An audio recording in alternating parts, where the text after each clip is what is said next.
is what most people think happens when someone is sentenced and goes to prison. The judge issues the sentence and the defendant goes to prison for that specific period of time, or maybe gets out early on parole. But in Utah, that is not how it works. In Utah, we have what's called indeterminate sentencing. That means the judge can only sentence someone to a broad, undefined term. A third-degree felony gets you 0 to 5 years in prison. A second-degree felony carries a sentence of 1 to 15 years. A first-degree felony can have a sentence of 5 years to life in prison. A person never gets a specific sentence, an actual number. They're just general guidelines decided by the Utah Sentencing Commission that are completely non-binding. The Board of Pardons and Parole is the one government agency that completely controls how long a person will actually stay in prison. In fact, it has full authority to keep a person there longer than the guidelines recommend. If you are convicted of a first-degree felony, it is entirely up to the board whether you spend 5 years in prison or your entire natural life. The board doesn't have to provide any reason for its decision. An inmate has no legal representation at hearings before the board, and there's no way to appeal a board decision. Yes, this is all happening in modern-day America. Let's say a young woman named Olivia robbed a house with her boyfriend to steal things for drug money. When the homeowner showed up, she panicked and tried to flee in his car. Not a great life choice, but like every other person in this country, Olivia has the right to a fair trial and to be fully informed about any legal agreement she enters into.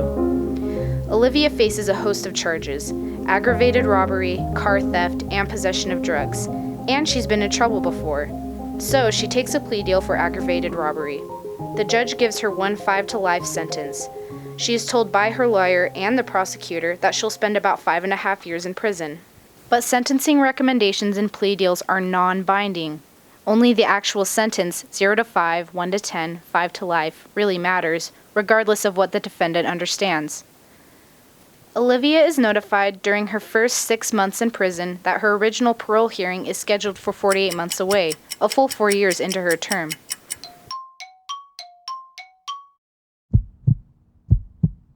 After 48 months, Olivia has her original hearing. She has no legal representation. She has not spoken to her public defender since the plea deal was signed.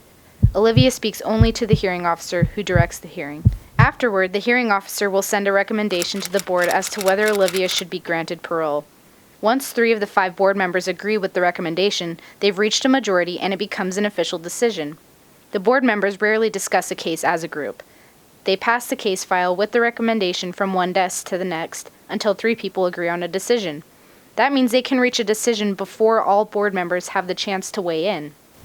At Olivia's hearing, the officer says, "We want you to complete an 18-month treatment program for addiction."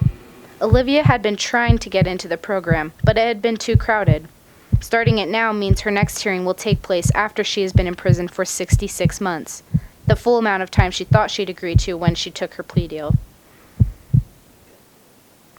Still, Olivia is committed to turning her life around. She completes the program demonstrating good behavior and a genuine desire to make a new start. Going to her next hearing at 68 months, Olivia feels confident she will finally receive a release date. She served her time and is taking concrete steps to start a new life.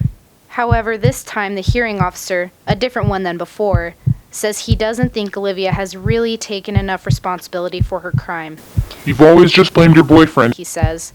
He recommends that Olivia should stay in prison for another 2 years until she can express an appropriate amount of remorse.